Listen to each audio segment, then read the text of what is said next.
Marcos capítulo 10, verso 17. Quero dizer que essas mensagens aqui pregadas, elas ficam disponíveis depois no site. Precisam de um pouquinho de iluminação, né? Ok, o pessoal da iluminação rapidamente disponibiliza para a gente. Fiquem bem atentos para nos ajudar, para que os nossos irmãos consigam ler. Eu dizia que essas mensagens ficam disponíveis para serem assistidas depois na internet. Você pode ver no site da igreja ou no Facebook da igreja ou no meu Facebook. Você pode vê-las depois ou mandar para alguém que você queira que ouça a palavra de Deus. E as mensagens também pregadas ou ministradas às quintas-feiras no Vivendo o Tempo do Fim, a partir de daqui a umas 2 semanas vão começar a estar disponíveis, já editadas também no site da nossa igreja. Acharam? Vamos ler juntos? Marcos 10, verso 17. Esse texto, ele nos é apresentado por Marcos, pelo evangelista, logo depois de Jesus elogiar crianças. E hoje foi muito, muito especial, porque a gente apresentou crianças aqui e as crianças cantaram. Então, é logo depois, esse logo depois que vem aí, quando Jesus ia saindo, o que você está lendo, é porque ele estava fazendo justamente isso. Então vamos ler a palavra de Deus, Marcos 10, 17. Quando Jesus ia saindo, um homem correu em sua direção e se pôs de... Primeiro ele fez o quê? Ele correu e depois se pôs de joelhos diante dele, Jesus, e lhe perguntou: Bom mestre, que farei para herdar a vida eterna? E Jesus lhe respondeu: Por que é que você está me chamando bom? Ninguém é bom, a não ser um, que é Deus. Você conhece os mandamentos. Já que você me perguntou o que tem que fazer, então eu estou dizendo a você. Jesus está dizendo isso. Não matarás, não adulterarás, não furtarás, não darás falso testemunho, não engane ninguém, honra o teu pai, honra a tua mãe. E ele declarou: Mestre, a todas essas coisas eu não roubo ninguém, eu não adultero, eu não dou falso testemunho de ninguém, eu não engano ninguém, eu honro meu pai e minha mãe, a tudo isso eu tenho obedecido desde a minha adolescência. Verso 21. Jesus olhou para ele e o... Não é interessante que Jesus tenha amado esse moço e os outros textos da Bíblia praticamente não falam isso? É difícil você ver um texto da Bíblia que alguém fale alguma coisa e Jesus diz assim: eu amei esse moço. Jesus olhou para ele e o amou. Falta-lhe uma coisa apenas, disse ele: vá, venda tudo o que você possui e dê o dinheiro aos pobres, e você terá um tesouro no céu. Depois venha e me siga.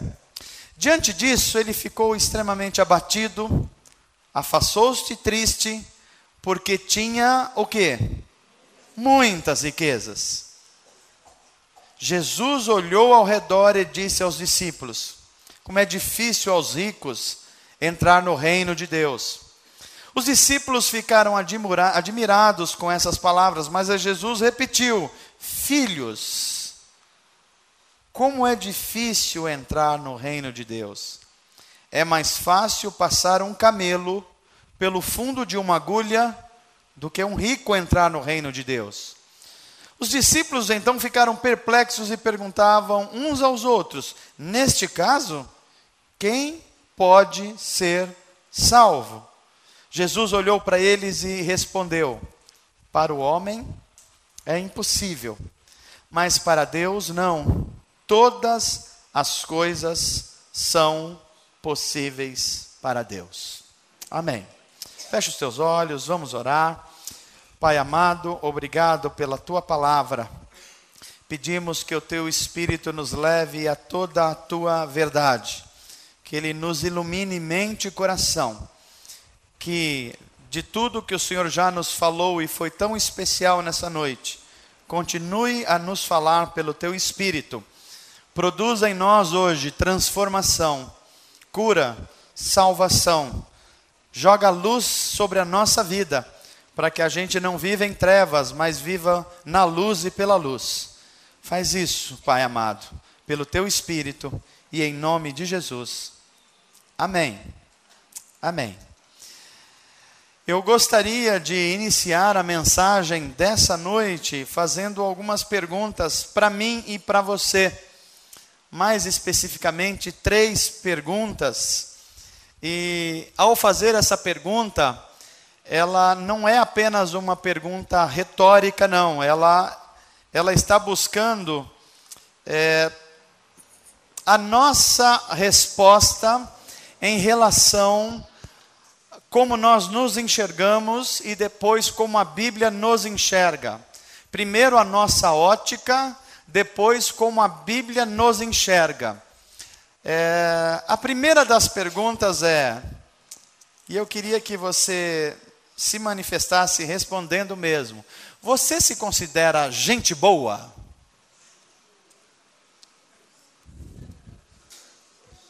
Gente boa, gente legal, gente do bem. Você é do bem? Parece que tem gente com medo aqui de dizer que é do bem. É ou não é do bem? Opa, agora parece gente boa, né? Gente que reconhece a bondade, gente que vê a bondade em si mesmo. Legal, isso é muito bom. Que bom que você se vê assim. A segunda pergunta que eu queria fazer a você se fosse dado a você a oportunidade de ter toda a riqueza que você quisesse, você faria bom uso disso? Você que está orando para Deus para dobrar o seu salário, ou dobrar o faturamento, ou pelo menos diminuir as dívidas, né? Se Deus, sei lá, quem é a pessoa mais rica do Brasil hoje? Não é mais o Ike Batista.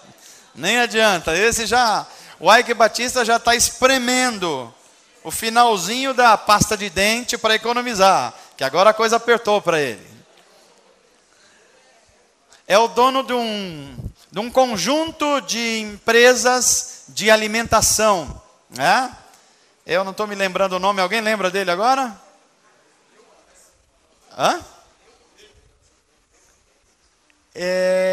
Deixa eu ver.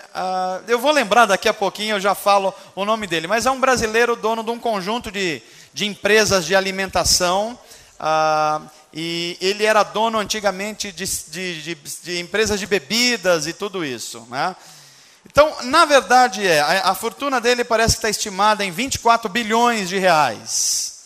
Um pouquinho de dinheiro. Mas, digamos assim, se Deus provesse a você R$1 milhão hoje, você faria bom uso disso? Faria mesmo? Você estaria nesse culto hoje?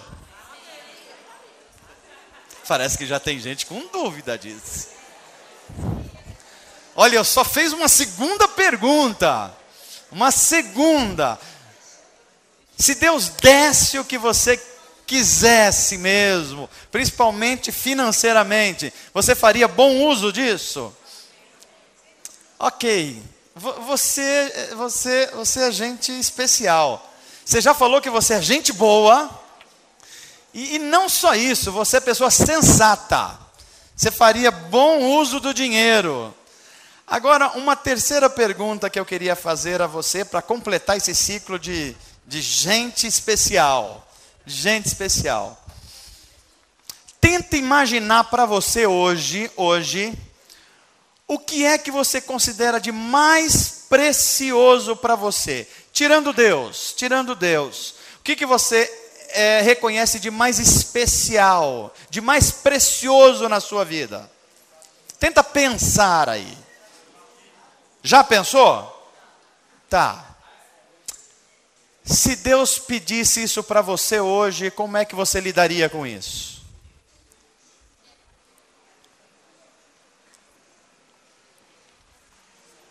isso que é especial para você, isso que é de maior valor para você, se fosse lhe pedido isso, o que você faria? Primeiro você disse que era gente boa, e eu acredito. Depois você disse que era sensato, inclusive se Deus quisesse te abençoar, poderia abençoar mesmo, que você ia usar com sensatez. A terceira pergunta eu já ouvi umas respostas mais fraquinhas. Se Deus te pedisse o que você considera mais valioso ou valiosa na sua vida hoje, você estava disposto ou disposta a entregar a Ele? Por que é que eu estou fazendo essas perguntas? Daqui a pouco eu vou deixar mais claro. Mas antes de responder a você, há um dado observado pelos historiadores da religião no mundo inteiro, de que as grandes religiões do mundo, elas nascem num lugar e a tendência é que elas continuem nesse lugar e esse lugar se torne o centro de expansão delas. Por exemplo, o islamismo, a religião da maioria dos árabes, ela começou na Arábia, lá em Meca, e até hoje o grande centro dela é o Oriente Médio. Se a gente olhar para o budismo, a religião a partir do Buda, nós vamos ver que ele começou lá no Extremo Oriente, e lá ainda no Extremo Oriente é o centro de irradiação dessa religião. Se a gente olhar para o hinduísmo, a gente vai ver que nasceu na Índia, e a Índia é o centro dessa religião até os dias de hoje. Mas quando a gente olha para o cristianismo, a fé cristã, a gente vai notar que ele é uma exceção a essa regra. O centro da fé cristã, ele é um centro que está em constante mudança. Ora ele está em um lugar, daqui a algum momento da história ele se transferiu para outro, em outro momento ele se transferiu e assim ele fica em transferência de centro. Deixa eu mostrar isso para você. Por exemplo, o cristianismo, ele nasce em Jerusalém. Alguns anos depois, os gregos, os chamados gentios ou não judeus na Bíblia, eles vão se convertendo e rapidamente o cristianismo passa de Jerusalém para o norte da África, onde fica o Mediterrâneo. Então cidades como Alexandria, no Egito, no norte da África, e Roma, passam a ser o centro da fé cristã. Daqui a pouco, esse centro se desloca de novo e ele vai para a Europa. Países como a Inglaterra, países como a Suécia, o norte da Europa se torna cristão e o centro do cristianismo. Vêm os missionários, trazem o cristianismo para a América do Norte. Então os Estados Unidos vão se tornando o grande centro de expansão da fé cristã. E demoram centenas de anos, principalmente na Europa e nos Estados Unidos. Mas se você olha no século XX para cá, o cristianismo está de novo se deslocando. E para onde é que ele está indo? América Latina, onde está o nosso querido Brasil, para a África e para países da Ásia. E a pergunta é, por que é que o cristianismo não mantém o seu centro, a fé cristã? Por que ele vai se deslocando? E a resposta que os pesquisadores dão, e um deles em especial, um cara chamado Andrew Walls, ele diz assim: o cristianismo ele não fica num centro só, porque o cristianismo é a religião da cruz. E a cruz, ela mostra uma vulnerabilidade. Ou seja, a fé cristã, ela está num lugar enquanto tem gente vulnerável. Quando as pessoas começam a achar que já são fortes o suficiente, que já têm dinheiro o suficiente, que já têm educação o suficiente, quando as pessoas acham que as coisas estão normais e que só é necessário ir numa celebração de culto, numa Páscoa, num Natal, em algum domingo de vez em quando, porque eu já fui alcançado pela graça de Deus, então o cristianismo se desloca, porque aí já tem gente autossuficiente, que não precisa mais da fé cristã. Se o cristianismo é a religião da cruz, ele é o contrário da conveniência. A cruz mostra que precisa de um sacrifício de morte para que outros tenham vida. Quando nós começamos a achar, como os americanos estão achando há um bom tempo, e os europeus também, que eles já têm o suficiente, que eles já têm respeitabilidades, que eles já são pessoas bem educadas, que não está lhes faltando quase nada, então a cruz não passa a ser mais necessidade para eles. E é por isso que o centro da fé cristã vai se deslocando para países pobres, para países com muitos problemas sociais, porque a cruz está onde os vulneráveis estão. E a verdade é que o centro do cristianismo vai sempre ficar longe do poder e longe da riqueza. Porque onde tem poder e riqueza, as pessoas não precisam de Deus. Ou pelo menos elas acham que não precisam de Deus. E o texto que nós lemos aqui diz, Jesus ia saindo, ele estava lidando com umas crianças, ele ia saindo, um homem corre na direção de Jesus. Ele corre porque Jesus é uma pessoa que cada vez mais as pessoas estão olhando para ele, e ele se joga de joelhos. Tenta imaginar essa cena, Jesus saindo, alguém corre, alcança ele, se coloca de joelhos e diz assim, bom mestre, o que eu faço para herdar a vida eterna? A conversa que começa a desenvolver entre Jesus e esse moço rico, ela é cheia de ensinos profundos. E eu queria compartilhar com vocês, porque a conversa deles é a nossa conversa com Deus. Você vai ver que essas perguntas que eu fiz a vocês nessa noite, na verdade são as perguntas básicas que Jesus vai perguntar para esse moço. Você se considera gente boa? O que você faria se tivesse todos os recursos que você quisesse? E se eu pedisse para você a única coisa que você teme me dar, o que você faria?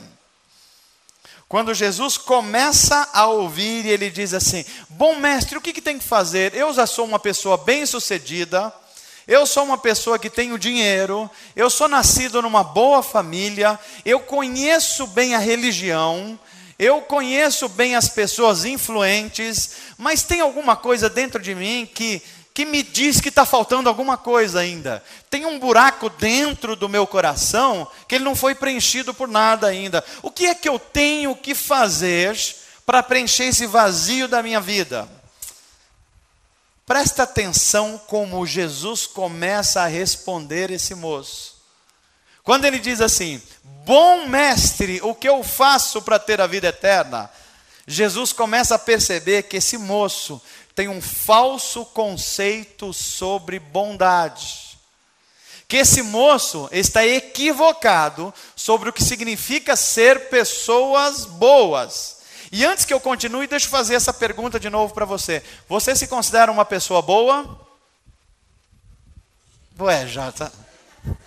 Eu nem comecei a falar a opinião de Jesus sobre uma pessoa boa aqui. Mas parece que já assustou a gente, né? Já mudou, parece que a gente já não considera tão gente boa quando a gente estava imaginando, tão sensata como a gente estava imaginando. Presta atenção como as perguntas e as respostas vão desencadeando. Ele aproxima de Jesus e fala, bom mestre. A resposta de Jesus já começa desconcertante.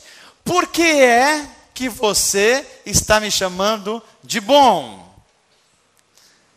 Era quase como Jesus dissesse assim, quais são os seus interesses? Qual é a sua referência de uma pessoa boa? A resposta de Jesus parece tão estranha, até que a gente começa a entender que Jesus começa a penetrar o coração daquele moço. Começa a olhar lá dentro dele, identificando que ele tinha um falso conceito de bondade. Veja, ele era um jovem influente, ele tinha acesso aos principais mestres da época. Era como se fosse uma pessoa rica hoje, que tem acesso aos principais médicos, faz terapia, conhece os gurus, conhece os mestres, já tinha falado com tudo isso. Aí ele olha para Jesus e fala assim, ele também é um mestre, ele também é um guru, eu queria ouvir a opinião dele sobre mim. Eu queria que ele respondesse se falta alguma coisa para mim, se tem alguma coisa que me falta ainda. Eu queria ouvir a opinião dele. Ele chega até Jesus e o trata como um dos bons mestres de Israel, que eram merecedores das bênçãos de Deus. Ele olha e fala assim: olha, esse rabino que eu já conversei, esse cara, ele parece que tem assim um padrão espiritual muito bom, ele deve ser uma pessoa boa. Então ele olha para um outro rabino de Israel e fala assim: ó, esse aqui também ele cumpre a lei, ele guarda o sábado, ele faz os deveres da religião, ele é uma pessoa boa. Então Jesus deve ser uma pessoa boa também. O conceito dele de bom era pessoas que cumpriam algumas obrigações religiosas. Só que Jesus olha para ele e fala assim: por que você está me chamando de bom? Só tem bom um, quem é? Deus. O que Jesus está desconcertando é dizendo para ele assim: o seu conceito de bom parece estar bastante equivocado, porque o seu conceito de bondade está baseado no que você enxerga. Mas o que você não enxerga esconde um monte de coisas que os seres humanos não veem, mas Deus vê. E é por isso que só tem um que é bom, que é Deus. Veja que Jesus não está dizendo que ele, Jesus, não é bom. Ele está respondendo para aquele moço, porque aquele moço está achando que Jesus é mais um dos mestres. Ele está falando: olha, o seu conceito de bondade está equivocado. Porque para ser bom, tem que ser alguém que dá sem esperar nada em troca. É alguém que é capaz de um sacrifício sem esperar nada em troca. E não parece que é o seu caso. Aí eu pergunto de novo aqui: você é uma pessoa boa? Aí você vai falar: mais ou menos, pastor. Já estou começando a achar que eu não sou quem eu achava que eu era. Eu espero que você não saia daqui hoje com uma crise de identidade. Se você acha que sou bom, diria Jesus, porque eu sou um mestre, você está equivocado. Muitos ditos mestres de Israel estão mais longe do reino de Deus do que os publicanos e as prostitutas. Olha que interessante. Ele achava que os mestres de Israel eram bons porque praticavam uma religião. Só que Jesus vai dizer assim: olha, tem muito publicano, ou seja, fiscais corruptos de Roma, que estão se arrependendo e entrando no reino. E tem até prostitutas, mulheres da vida, que estão se arrependendo e entrando no reino, enquanto esses ditos mestres acham que já são bons o suficiente. O conceito de bondade para Jesus não estava vinculado ao que eu faço, mas que coração eu tenho. O conceito de bondade para Jesus não era o que as pessoas enxergavam em você, é o que Deus enxerga em você. O conceito de bondade de Jesus é quando você é capaz de dar sem esperar nada em troca. Jesus coloca então em xeque o conceito de bondade desse homem, e a gente vai lembrar que a Bíblia vai dizer que o nosso conceito de bondade perante Deus é como se a gente tivesse pego um trapo de imundícias e colocado diante da santidade de Deus. Paulo vai dizer assim: porque todos pecaram, o rabino, o não rabino, a prostituta, o fiscal corrupto, o vendedor corrupto, o pastor, todos pecaram e estão destituídos da glória de Deus. Sabe o que significa isso? Que a glória de Deus originalmente estava no ser humano, mas quando ele pecou, é como desfigurasse o ser humano e a glória de Deus foi tirada dele. Então, quando é tirada dele, o ser humano é, no olhar de Deus, como um trapo de imundície. Pergunta para quem está perto de você: está entendendo a mensagem? Você é boa gente ainda ou não? Como que está o teste?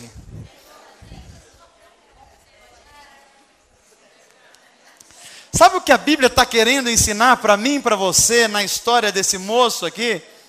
Que não importa quanto tempo você tenha de fé, não importa quanto tempo você tenha de religião, não importa quantos versículos da Bíblia você decorou, você ainda não é bom, porque só tem um bom que é Deus.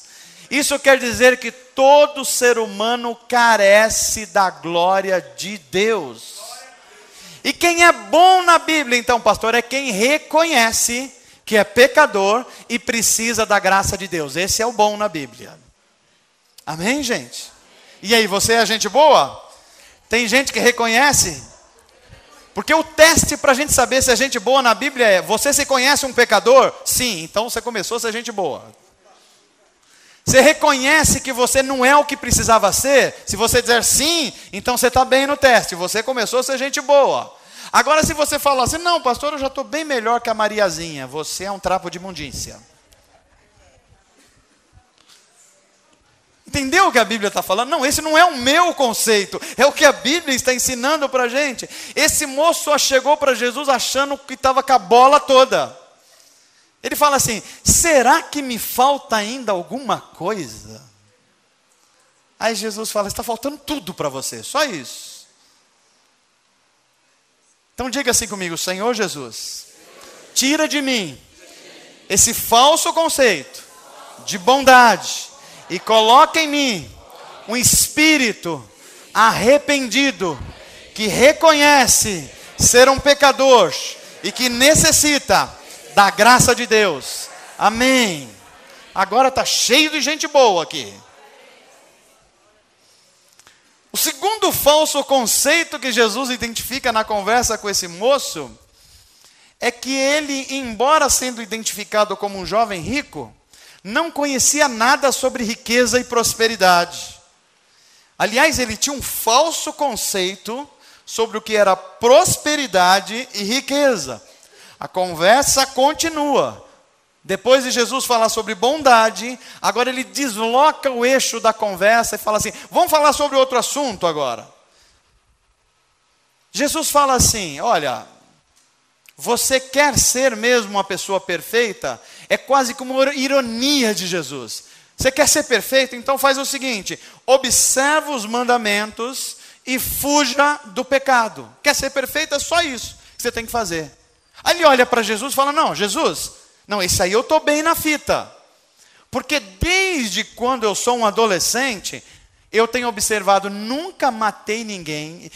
Aliás, eu identifico essa conversa desse moço com algumas das minhas e das suas orações. Eu não sei se são minhas ou são suas também. Às vezes a gente vai orar a Deus e a gente está tão achando que nós somos bons, que a gente fica orando assim: Deus, eu vou nos cultos, Senhor. Eu oro, Deus. Ou eu tenho feito alguns sacrifícios para te servir, Deus. Puxa vida, eu tenho procurado tratar bem o meu esposo, Deus. Eu tenho procurado ser justo, Deus. E a gente fica contando para Deus o quanto a gente é bom.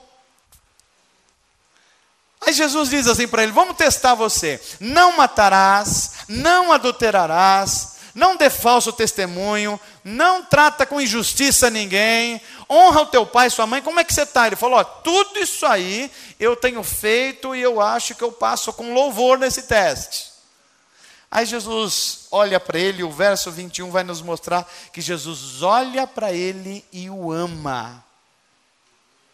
Interessante que a Bíblia não registra isso para todo mundo, que Jesus olha e o ama. Mas antes que Jesus fale outra coisa, é como se Jesus dissesse assim: que bom, então só está faltando uma coisa para você: venda tudo que você tem, pega o seu dinheiro, distribui aos pobres, e você vai identificar o que é a verdadeira riqueza, que é juntar tesouros nos céus. Depois que você fizer isso, venha e me segue. Então a gente é informado pelo evangelista Marcos aqui, que o jovem sai abatido, triste, ele se afasta porque ele tinha muitas riquezas. E é por isso que eu perguntei para você: se você tivesse algo de muito precioso na sua vida, e se Jesus fizesse essa mesma pergunta para você, se você fosse capaz de abrir mão daquilo que é mais precioso para você, você responderia: sim, Jesus, eu vou abrir? Ou você abaixaria a cabeça, saía lamentando e falava: Jesus, para mim não vai dar mais, eu só fui até aqui e não dá mais. Quando esse jovem sai, Jesus começa uma conversa com os discípulos. E os discípulos eles estão apavorados com o que Jesus disse, porque Jesus diz assim: é muito difícil um rico entrar no reino de Deus. Vocês acham difícil ou fácil? Por que é difícil? Olha a cabeça dos discípulos nessa época, como eles pensavam. Os discípulos, eles não viam a riqueza como algo maligno. Para os discípulos de Jesus, que eram judeus, para eles ter dinheiro não era uma coisa ruim. Até porque quando eles olhavam para o Antigo Testamento, eles olhavam para Abraão. Abraão era rico ou não era? Muito rico. Eles olhavam para Salomão. Salomão era rico ou não era? Muito. Eles olhavam para Davi e via tudo isso. Aliás, eles associavam a riqueza material à obediência a Deus. Então os discípulos olham para a conversa de Jesus com aquele moço e falam assim: mas espera aí, o que está acontecendo?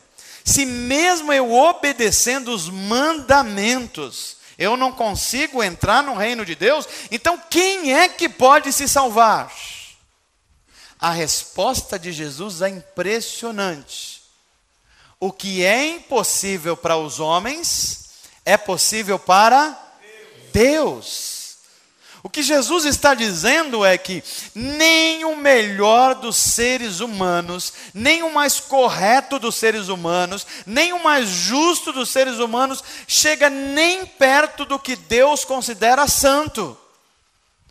E não há nenhum ser humano, pelo seu maior esforço, que possa se salvar a si mesmo sozinho. Todos nós precisamos da graça de Deus.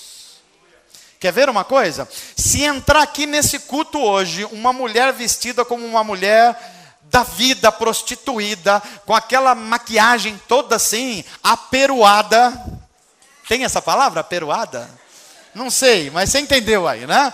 Se ela entrar, a gente vai achar que ela depende da graça de Deus, ou ela precisa da graça de Deus ou não? E nós que estamos tomados banhos cheirosos, bonitinhos, vestidos como cristãos, o que você acha da gente? A gente já está mais perto do céu do que ela? Essa igreja é uma igreja de crente, entendeu a mensagem? Nós não estamos mais perto. Por quê? Porque ela pode entrar aqui com o coração falando assim: olha, eu sou uma mulher miserável, eu vivo uma vida miserável, as minhas condições são péssimas, eu preciso desse Deus que está sendo pregado aqui nessa noite. Quando ela faz isso, Jesus vai dizer, ela entrando no reino primeiro do que os mestres da lei. Agora pode ser que eu e você viemos para esse culto aqui e falando assim: puxa, as coisas estão certinhas, eu estou obedecendo bem a Deus, eu estou vestindo a roupa certa, eu tenho um linguajar de cristão, eu tenho algumas coisas que me fazem parecer com cristãos, então eu estou falando com Deus aqui, mas eu estou quase cobrando algo de Deus. Eu estou falando assim: Deus, olha, eu estou fazendo as coisas certas, Deus, eu dei o dízimo, o Senhor tem que me abençoar. Eu oro, então o Senhor tem que me ouvir. Toda vez que a gente se dirige a Deus e fala assim: o Senhor tem que, Deus fala assim: eu não tenho que nada, você está fora do reino de Deus. O conceito de prosperidade para os discípulos fica em xeque. E eles falam assim: quem é que pode se salvar? Aí Jesus fala assim: aquele do coração contrito, arrependido, que se reconhece pecador e que precisa da graça de Deus. Porque se a gente não reconhece isso, a gente não vai entender o que a Bíblia chama de prosperidade. Porque o que a Bíblia chama de rico, não é alguém que tem muitas coisas. O que a Bíblia chama de rico, é quando as coisas têm alguém. Você pode ter uma coisa só na sua vida, mas você pode ter uma cabeça de rico insensato. Porque aquilo que você tem, não é você que tem aquilo, é aquilo que tem você. Na Bíblia, o Deus da Bíblia não é um Deus capitalista, mas também não é um Deus comunista. Deus não reprova uma pessoa que é bem-sucedido. Deixa eu falar com clareza aqui, porque às vezes a gente numa pregação pode não dar a entender corretamente o que a Bíblia está ensinando. O Deus da Bíblia, ou a Bíblia, ela tem uma posição crítica sobre o dinheiro. Por quê? Porque o dinheiro aprisiona as pessoas. Então, o Deus da Bíblia não é um Deus capitalista. Mas também, o Deus da Bíblia não é um Deus comunista, que acha que todas as coisas têm que chegar na mesma medida para todas as pessoas e ninguém pode fazer nada fora do padrão. Pelo contrário, a parábola dos talentos mostra que Deus deu quantos talentos? 1 para uma pessoa, depois deu quantos? 2 e depois deu quantos? Vocês conhecem a Bíblia, você vê? Falaram certinho, 1, 2 e 5. Não é possível que nem... Deixa eu ajudar aqui. Quantos talentos eram? Era isso mesmo? Só estou brincando com vocês. Está certo e vocês não estão com medo de ter certeza. Só estou brincando é que aqui é uma igreja de crentes, não é isso? Que a gente conhece a Bíblia Sagrada. Só estou brincando com vocês. O que eu estou querendo mostrar é que aquele que tinha 5 talentos, o que ele fez? O que ele fez, gente? Ele multiplicou, ele repartiu, ele multiplicou, ele ganhou mais riquezas e entregou quanto? 10. O que tinha 2 talentos fez o quê? Granjeou mais. Agora veja, o que tinha 1 talento só fez o quê? Não era ele que tinha o talento, era o talento que tinha ele. Esse é o rico insensato na Bíblia. Esse é a pessoa que fica aprisionada por alguma coisa. Você não precisa ter muitas coisas para ser considerado um rico na Bíblia. Só precisa que uma coisa tenha você já tem um comportamento de rico insensato na Bíblia Sagrada. Aqui uma importante lição de como Jesus trata a prosperidade e a riqueza.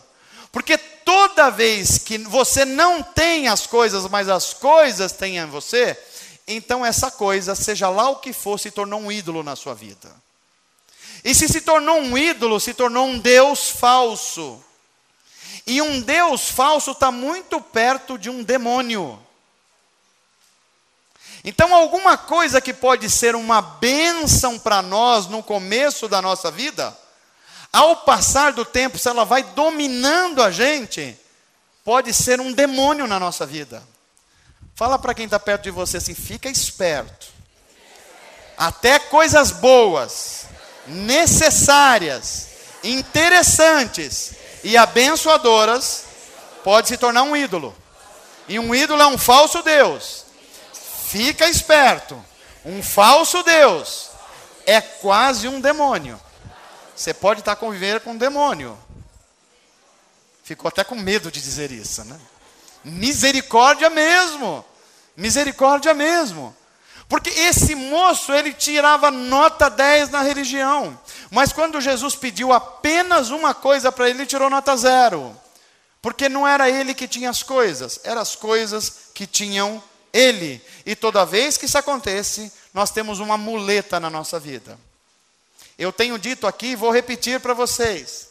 Se você chega para alguém que fuma, ou cigarro, ou maconha, ou seja lá o que for, e você diz assim para ele, você é livre? Ele vai dizer, claro que eu sou livre. Eu vivo na terra de Marlboro. Os cavalos correndo, e a televisão mostra assim, né? Os cabelos esvoaçados. Aí você fala, se eu fumar esse cigarro, eu vou ser igual aquele cara. Eu vou montar num cavalão desse, e vou voar por aí. Besteira. A segunda pergunta é, você consegue parar de fumar? Ah não, eu não consigo, um dia quando eu quiser eu paro. Não para, você não é livre. Não é você que tem um hábito, é o hábito que já tem você. É a mesma coisa com o dinheiro. Por isso que eu perguntei para vocês, se Deus desse muito dinheiro para você, se você ia ser um rico sensato. Porque a palavra rico sensato é quase excludente hoje em dia. Se é rico, não é sensato. Se é sensato, não é rico. Por quê? Porque o dinheiro, as posses, o patrimônio se tornou um Deus. Eu acho engraçado, às vezes, no meu trabalho, conversando com algumas pessoas, e eles dizem assim, puxa, hoje eu nem queria ir para tal lugar, viajar, sei lá, num feriado, mas eu tenho que cuidar da minha casa. Porque já tem 3 casas, 4 casas, 5ª casa. Então não é ele que tem as casas que tem ele. Eu nem quero ir, mas como tem que cuidar da piscina, do jardim, do cachorro, cuidar não sei do que, eu tenho que ir. Veja que não é você mais que tem as coisas, são as coisas que tem você. A Bíblia está dizendo, isso não é riqueza sensata, porque já tem um ídolo, já tem um falso Deus, já tem alguma coisa dominando você. Diga assim comigo, Senhor Jesus, tem misericórdia de mim. Pode mandar 1 milhão. Que eu vou saber usar esse 1 milhão.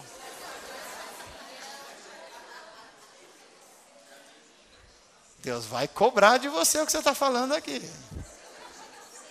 Porque para uns, 1 milhão que vai vir vai ser do Arraial Atos. 1 milho bem grande, para você cuidar dele primeiro. Se você aprender a usar bem o milho grande, aí depois, quem sabe, vem o outro 1 milhão. O que é que nós estamos fazendo com aquilo que Deus fez chegar até nós com a graça de Deus? Você é capaz de abrir mão da sua riqueza para entrar no reino de Deus? Olha aqui para mim. Se você, a hora que eu perguntei o que é mais precioso para você, e você falou, é o meu patrimônio, e Deus pedisse isso para você hoje, e retirasse isso de você como retirou de Jó, você continuaria com alegria servindo ao Senhor?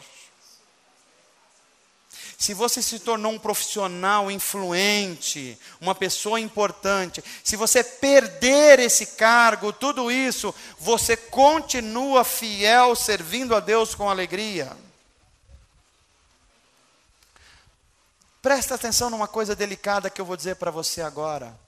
Se você está namorando, está noivo, se você está num romance, mas Deus está olhando para você e falando assim, esse romance vai afastar você de mim. E Deus olhar para você e falar assim, olha, eu vou pedir isso para você. Você daria isso a Deus? Se você tem amizades, e Deus está vendo que essas amizades estão separando você dele, essas amizades estão deixando você longe da presença dele. Se Deus pedisse para você, rompa com essas amizades agora, você entregaria isso a ele? Porque se nós acharmos que prosperidade é Deus fazer aquilo que nós queremos, então nós estamos tratando a Deus ou como empregado ou como patrão. Presta atenção nisso aqui. Se você ora para Deus e fala assim, Deus, eu vou fazer aqui algumas coisas e o Senhor tem que fazer isso. Então Deus é o seu empregado. Ou pelo menos você tem uma imagem de Deus, que Deus é o seu empregado. Mas tão ruim quando ter um Deus como empregado, e o que é mais normal, é você ter Deus como patrão. Porque de um patrão você presta serviços e exige o quê? Direitos. Ô Deus, eu cheguei na hora certa, aqui 7 da manhã, estou saindo 5 da tarde, eu tenho direitos aqui nessa bagaça. Não, na bagaça não, na minha coisa não.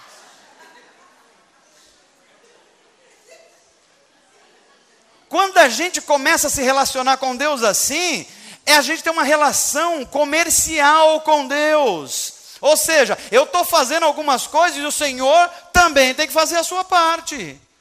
Por quê? Porque eu estou sendo um bom funcionário. Eu estou sendo gente boa. Aí Jesus vai falar assim, olha, você até agora não passa de um trapo de imundície. Mas eu vou ter misericórdia de você se você se arrepender. Porque você não vale nada, mas eu gosto de você. A misericórdia de Deus está nos alcançando o tempo inteiro. Agora veja, eu termino essa mensagem mostrando que além de um conceito equivocado de bondade e de prosperidade, esse jovem também tinha um falso conceito sobre entrega da vida. A conversa com o jovem rapaz continua. E nós temos essa passagem, um homem preparado. Olha só que cara, gente boa. Sujeito preparado, provavelmente estudou nas melhores escolas judaicas, provavelmente tinha um sobrenome de peso, boa família. Esse cara olha para o futuro e fala assim: eu vou ter um futuro brilhante. O cara já ganhou dinheiro, era jovem ainda, já tinha muito dinheiro. E os pesquisadores bíblicos dizem que esse jovem, provavelmente, presta atenção nisso, ele tinha por volta de uns 28 anos de idade. Porque um judeu era considerado adulto depois dos 30. Então ele já era bem sucedido e ainda era jovem. E ele com 28 anos de idade, ele se vê bem sucedido, mas ele está procurando os rabinos, os gurus da época, dizendo assim: ainda me falta uma coisa. É igual os ricos desse mundo, que são ricos, mas eles ficam meio desesperados. Então eles ficam procurando preencher o seu coração com alguma coisa. Uns pulam de rapel, outros pulam da asa delta, e outros querem adrenalina porque está faltando alguma coisa. Tem que ter mais alguma coisa, a vida não pode ser só isso. Esse moço está aos 28 anos falando para si mesmo: ainda me falta alguma coisa. E ele quer saber o que dá sentido à vida dele. E ele pergunta para Jesus, e Jesus diz para ele o que ele tem que fazer. Só que a resposta de Jesus chega até o moço como um soco na boca do estômago. Parece a luta do Mayweather com Pacquiao. Alguém assistiu essa luta ontem? Que bom, todo mundo crente nessa igreja. Todo mundo estava orando de madrugada nesse momento. Então essa gente está livre dessas coisas do mundo, graças a Deus. Mas o detalhe que nós temos aqui é que esse moço chega para Jesus e a Bíblia vai dizer assim: e Jesus olha para ele e o amou. Aí você fala assim: como é que Jesus pode amar um jovem arrogante desse? Pelo mesmo motivo que Jesus ama a mim e você, como nós somos arrogantes. Aliás, Deus gosta muito, inclusive, de gente arrogante. Deixa eu dizer uma coisa nova para você: Deus gosta muito de ateus. Eu não sei se tem ateus aqui hoje, ou me ouvindo ali, mas Deus ama você. E deixa eu dizer uma coisa para você: não precisa você acreditar em Deus se você é ateu, porque Deus continua acreditando em você. Então não tem problema nenhum você não acreditar em Deus, porque na hora certa você vai ter um encontro com Deus como Paulo, e talvez você caia da onde você está, mas quando você cair, você não vai cair no chão, você vai cair nos braços de Deus. Então não tem nenhum problema. Pastor, pode ter ateu vir nessa igreja? Deve, venha. Você não acredita em Deus? Não, mas Deus acredita em você, e é o suficiente o que se precisa para andar com Deus. E esse jovem vai conversando com Jesus. Jesus olha para ele e falou: esse jovem não mata, não rouba, é limpinho, é cheiroso. Eu sou pobre, mas sou limpinho. Já viu essa história? Era esse sujeito, só que ele era rico e limpinho e cheiroso. Jesus fala: esse menino é muito bom. E a gente fica pensando, então, Jesus, eu acho que está olhando para esse rapaz e falando assim: ele deve ser um líder em potencial. É por isso que Jesus o amou. Ou se não, assim, ele conversa muito bem, é por isso que Jesus se afeiçoou dele, mas não é isso. Eu estudando hoje um livro do Tim Keller, eu aprendi com Tim Keller que o verdadeiro motivo que Jesus amou esse moço é que se ele tinha 28 anos de idade, Jesus provavelmente naquele momento tinha 31 anos de idade. Eles tinham idades muito parecidas. E Jesus se identifica com aquele moço. É como se Jesus estivesse falando para ele assim: tão moço e com uma cabeça tão velha. Tão moço e já foi aprisionado pelo dinheiro. Tão moço e não aprendeu a se esvaziar das coisas da vida. É como se Jesus olhasse para ele e nesse detalhe de Marcos que não passa desapercebido, Jesus olhou para ele e o amou. Aos 28 anos de idade, ele era rico e não sabia o que fazer com a sua vida. E Jesus olha para ele e olha e fala assim: esse moço não tem ideia de que o que eu estou pedindo para ele, eu já fiz por ele. Eu estou pedindo para ele me entregar o que é mais precioso para ele. Mas eu entreguei e vou entregar a minha vida por ele. O que eu estou pedindo para ele é para ele enxergar a vida com os olhos mais amplos.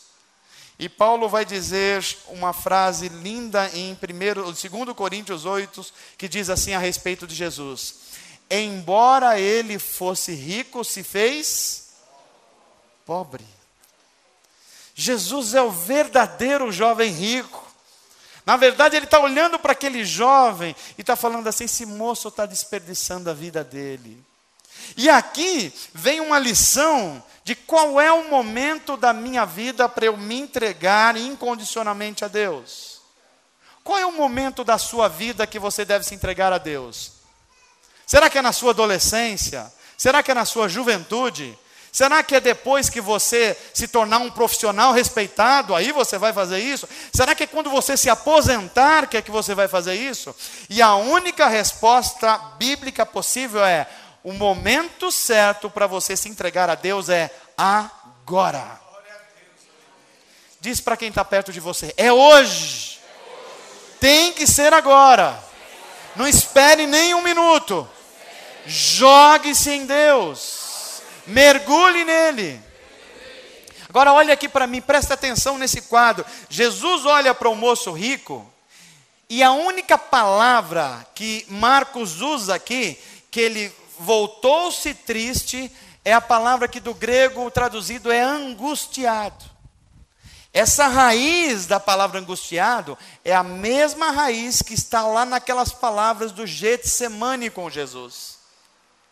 Quando Jesus está no Getsemane, Deus pede simplesmente tudo para ele. Jesus tinha perdido os amigos, porque eles estavam orando e abandonaram Jesus.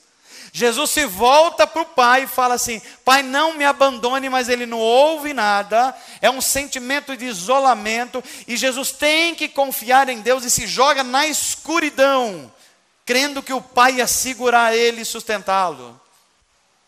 A mesma coisa está sendo pedido para esse jovem. Só que a diferença é que, se Deus era o que tinha de mais precioso para Jesus, e ele teve que confiar em Deus, quando foi pedido a esse moço para ele abandonar as riquezas, ele demonstrou que a sua vida tinha como referência de Deus as próprias riquezas. Ele disse: para mim não dá para abandonar isso. Qual é as grandes armadilhas da nossa vida? Primeira grande armadilha: quando você reconhece que você é bom, Deus vai falar: você está longe do reino de Deus.